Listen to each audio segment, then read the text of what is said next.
இது இயற்கையாக எல்லாத்துக்கும் இருக்குமோ, நாம் இதை பெரிதாக வேண்டாம் என்ற எண்ணத்திலோ அல்லது சொல்ல விருப்பம் இல்லாமலோ இவற்றை பெரும்பாலும் மறைத்து விடுகிறார்கள். எனவேதான் இதை the secret distress of a woman என்று நான் சொன்னேன். பெரும்பாலும் இதை ஈவன் கணவனுக்கு கூட இது தெரியப்படுத்துவதில்லை, அறியப்படுத்துவதில்லை என்று கூட சொல்லலாம். இதனால் பல விளைவுகள் ஏற்படும். அது பல விதத்திலே இந்த உடலை பாதிக்கும்.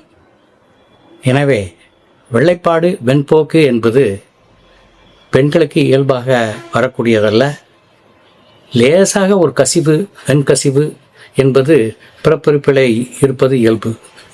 ஆனால் அளவுக்கு மீறி நீண்ட நாட்களாக, பல வருடங்களாக இருப்பின் அந்த வெள்ளைப்பாட்டினை நாம் சரி செய்து கொள்ள வேண்டும்.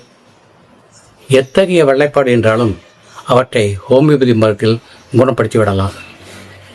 வணக்கம்.